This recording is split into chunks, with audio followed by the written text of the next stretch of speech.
Live from New York, it's the show that has been instructed not to look directly at the laser beams. But that's hard not to do. Burn our eyes off. That's when they. I wasn't thinking about looking at the laser beams. Now I want But to. then once he told me, like, no, you'll really. I'm like, well, will it? I don't know. It's pretty cool. I do think you might need a better DJ. Wow. What is this? What, Brew? Brew, it's all we can afford. Just saying, like, Brew. DJ Rick. It's DJ That's Rick not D. Just the Notre Dame fight song. You're lucky that we have something there. Pacers now up 3-1. Haliburton, 32 points, 12 rebounds, 15 assists, no turnovers. All right, so here's a new stat. 30 points, 10 rebounds, 15 assists. We left off the turnovers. It's Haliburton, Joker, and Oscar Robertson twice. So a lot of historic stuff on how great his game was last night. What was your number one takeaway? I had a lot of takeaways. Number one, and this is not just based off last night, but I've been hinting at it for a while, you guys know. Tyrese Haliburton is the best player in this series. Oh, yeah. Better than Jalen Brunson, better than Karl Anthony Towns. And Tyrese Haliburton is a rarity nowadays because he is a true point guard. He's such a rarity that a lot of people don't even know what to make of him. They're saying, oh, he only gets 20 points. You know, like that's a problem. And because all of the other great point guards, and they are great, Brunson, it's not in order, Steph, Dame, Tyrese Maxey, Ja Morant, De'Aaron Fox. They're score first. They're all score first. I got like several listed on here. They're all score first, pass second point guards. Some of these guys make their teammates better. Steph certainly does because of all his movement and the attention he draws, but a lot of them don't. And Tyrese Haliburton makes his teammates better. He is a floor general that we're not used to seeing anymore. He controls the tempo. He gets the ball to the hot hand. He doesn't turn the ball over. He averaged less than 2 turnovers this year with more than 9 assists a game. He reads the defense. Like, this dude, he can impact the game by scoring 14 points. Now, last night, obviously, he was great, but he, in addition to being a true point guard, he can give you 20, sometimes 30 points in a game. He's a 3-level scorer. He can hit the 3. I heard somebody today say, oh, his weakness is outside shot. Really? He's a 39% career 3-point shooter. All right? He can hit the mid-range jumper. He shoots a set shot from 3, a jumper in the mid-range. And he can get to the basket like he did last night. And obviously he's a terrific passer. Not just good passer, but he got a little flash with his passing game too. So I think he is making his teammates better. And that was my biggest takeaway. Like, this dude is something special. Before I give my takeaway, can I give you a comp that is going to, I think, initially feel like, well, they're so different, but I'm not sure how different they are. Steve Nash.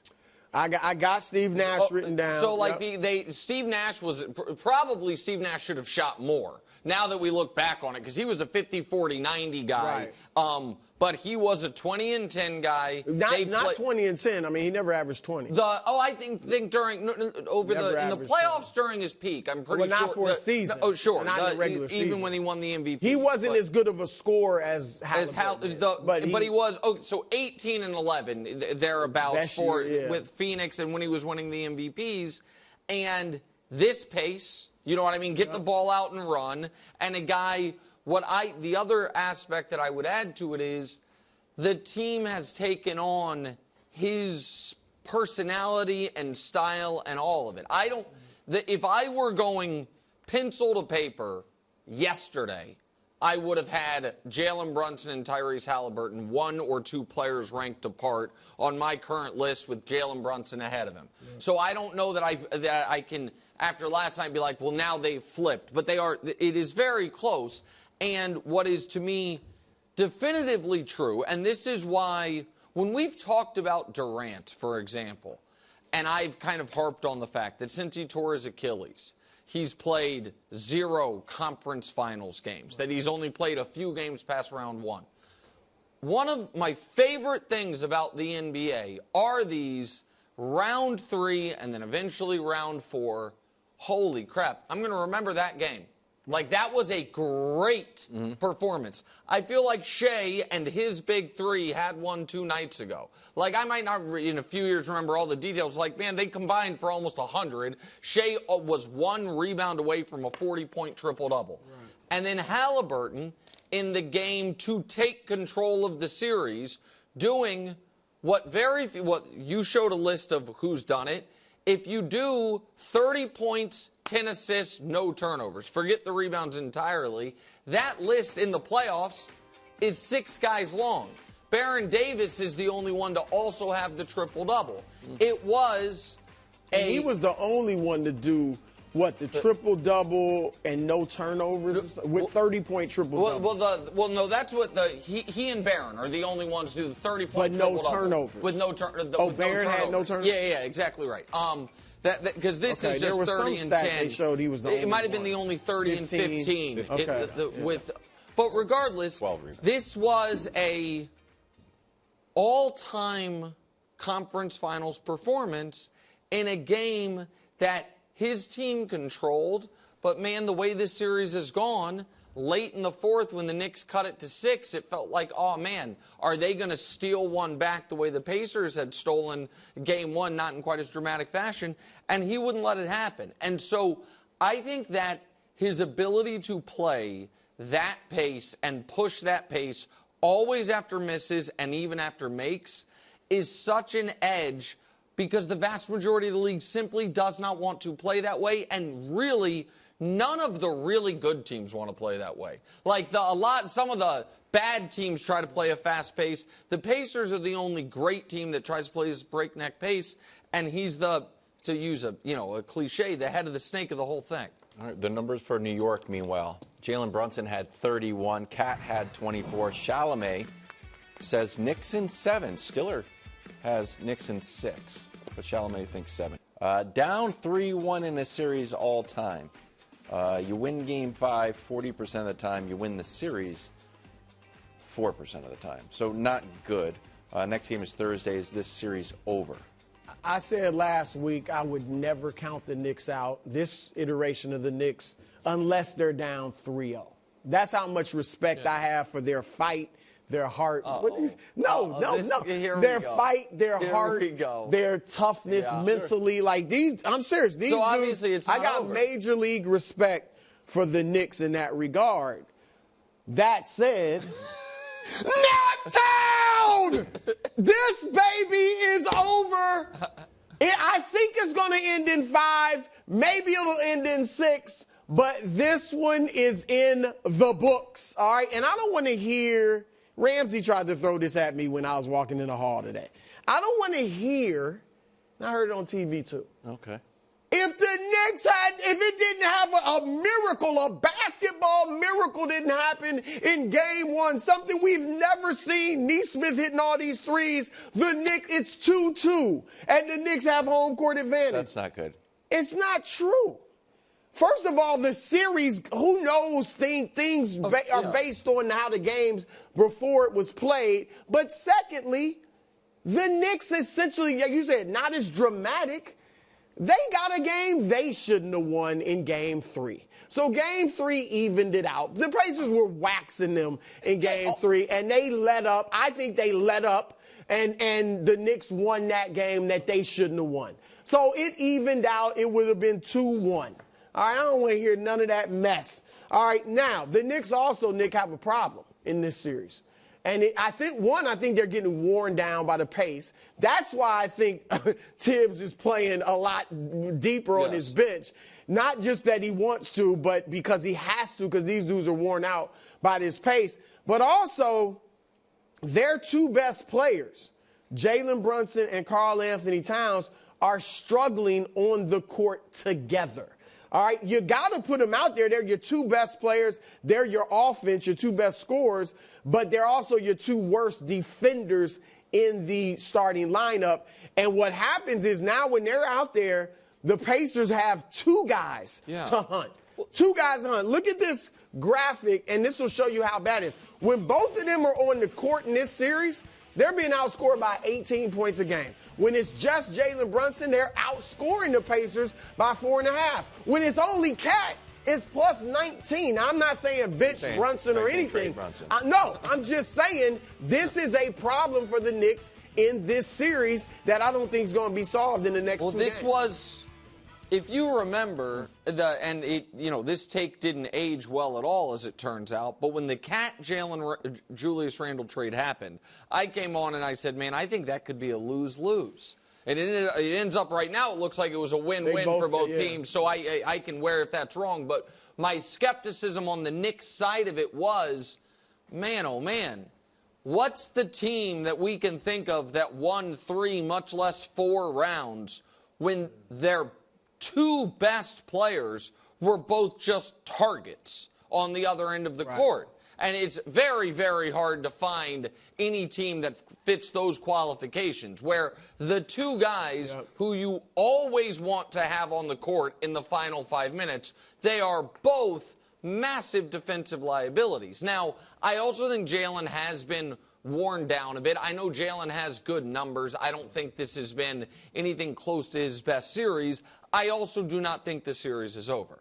Obviously, the Pacers are in a very strong position. There is no denying that. I agree with your analysis that if we can't simply say if Game 1 the Knicks had won, Games 2, 3, and 4 would have gone the exact same way. I don't believe that.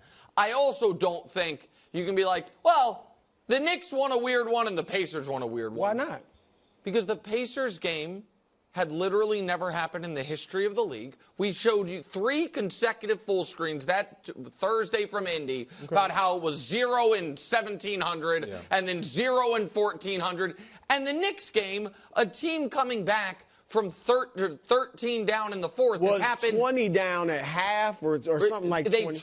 They trailed 13 at half. They trailed 20 in the first half. But the Knicks had come back from 20 down 4 times this playoffs, just the Knicks. I get that the probability was different, but it doesn't change the fact that the Knicks lost the game they should have won, and the Pacers lost the game they should have won. I agree it happened much differently. Right. I mean, one was something we had never seen, and the other was something we've seen a half dozen times this postseason. But regardless, the Pacers have been – I was wrong when I said the Knicks were in control of the series after they won Game 3. The Pacers have, through 4 games, for the lion's share of this series, been the better team. The only game the Knicks looked like the better team for the vast majority was Game 1, and they lost it. But I just don't – I think that it is because they are the team with 2 of the games in their building. I think it's silly to say the series is over when I know they haven't been great at home so far this postseason. They're 3-5 at home. Like, I'm not 3-0 down. I'm ready to say every series, every time I've said this, it's over. 3-1 down when the team up 3-1 is a historic juggernaut like Oklahoma City was a juggernaut this season. I'm ready to say it is officially over. This one is on life support. But I do not think the Knicks are dead because I don't think any of us would be shocked if they win Friday. And if they win Friday, then what? They're going to be they were 3-point under. Well, maybe, Monday. But they were like they were 3-point underdogs last night. They'll be small underdogs for a Game 6. Like I don't think the series is done. Look, it's definitely meow or never. Okay. For Cat and crew. That was Dusty in my ear. He was yelling at me to say it. He said it like 4 times. Say it, Bruce. Say it. Meow or never, Cat. What's the question you were going to ask, KW? I just can't say it. I want to see the Knicks play a normal game. Just a plain. What do you mean? A plain game where they're up by about 6 and the Pacers cut it to 2 and maybe they go down by 2, but they end up winning by 7 Like what points. the Thunder played in Game 4? Yes. Where you're up 6-8 throughout and just kind of... And it's just normal, and then you come back and you're trying to analyze it. You're like, I don't know, they kind of just had control of the game. And I was like, well, that's just kind of a boring observation. But then I saw this quote from Cat, and it made me think I was smart. You get burned too many times if you put yourself in that position, Kat said to Chris Herring. Need to come back. It's coming back. We think coming into the fourth quarter that we're going to find that one trick again. We just didn't have that magic tonight. Do you feel, it made me think, Brew, tell me if you agree, that the Knicks are always kind of either waiting too long or think that they don't have it in them just to play a standard, conventional, normal win. That's all I want. Just a normal. It's almost like, again, I don't really like to do too much cross-sport stuff, but like when the Chiefs win. I knew you were going to say that. Okay, it's just like, they're kind of always just ahead, and it gets a little close, but they're always in control, and they just win. There's not these miracles. The Chiefs but they aren't good enough to well, that's what I was saying. OKC did it. Chiefs do it. Those are two. It speaks to look like great teams. This is what you're talking about. I think speaks to why they had such a bad record against the best teams in the league this year was because they haven't shown the ability. Even in the Celtics series, which they won, in 6 games, to play one of the best teams in the league. Play one of the best teams in the league, and for 48 minutes be like, oh, the Knicks are better. Rather than they had this amazing turn of events. Someone goes cold. That's part of the problem when your 2 best players have trouble defensively. And if you guys are being hunted defensively, but you're great in the clutch. Right. And that's how they came back on Boston those times. But Indiana's great in the clutch, too. You joked when Bruce showed his graphic that said, and you said, like, oh, trade Brunson. That obviously is an impossibility. If you guys are right and this series is over, I do think there will be long discussions by the Knicks front office about can we just bring this 5-man starting lineup back. I think that they will. Feels like a hard ceiling. Can I say what I think those discussions should be quickly? With Tibbs. And now it's tough because Tibbs has been. Tibbs or players? I was talking about the play. I was talking about Cat most notably. Well, I don't think. Look, you'd love to get Giannis. I don't think that's happening. I don't think. Right. So if that doesn't happen, what I think the Knicks need to do, they need to sit down. No, sit down with Tibbs. And he might not accept it. He's a great coach. It's been successful for him. But one, we have to go deeper on the bench. The dudes are worn out. During the regular season? Yes. And you Shamit, DeLine, Wright, they've shown that they're pretty decent players. I mean, for bench guys. Okay. So you could have been playing them during the regular season. And if you played them more in the regular season, would they be more ready? Yeah. You know what I mean? And the guys, your starters are fresher. Sure. But also, I've said this before, you can't do it in midst of a series. But they need to have a more egalitarian offense. Mikal Bridges can score. Yeah. OG Anunoby can score. All right? All 4 of their guys, including the top 2 scorers, can be 20-point scorers. I'm not saying they all average 20, but you should have an offense. You don't have to be Jalen Brunson-centric when you have that talent elsewhere. And I think it's more on Tibbs than Brunson because Tibbs did this with Derrick Rose in Chicago, and there was a ceiling. Now, I get it. The Heat was great, but they would beat the Heat in the regular season. Mm-hmm. But in the playoffs, they couldn't. And Brunson, I don't think has to play this way. He was there with Luka, and he could never be his full greatest self on the court with Luka because Luka was balled. Yes, kind of. But I think he can play differently. He did it in college. He hasn't played that way his whole life. So that's what I would be looking at in the offseason. I'm not sure that this group in and of itself can't fight for a championship. I'm not sure either. And listen, if they play right. As of yesterday, I was saying I think the Knicks are going to go to the finals. Now, I thought they were going to get clocked by Oklahoma City. So I am not trying to act like, oh, my God, you have to blow it up. What I am saying is if the Knicks look at it and say, okay, like, we happen to draw, like, the only team we could have drawn that we would have been the series favorite in the conference finals, that we had home court advantage in the conference finals, that, we didn't draw Cleveland. Boston, it was an odd series. I thought they were going to win that series even if Tatum didn't get hurt, but I guess that's a little unknown.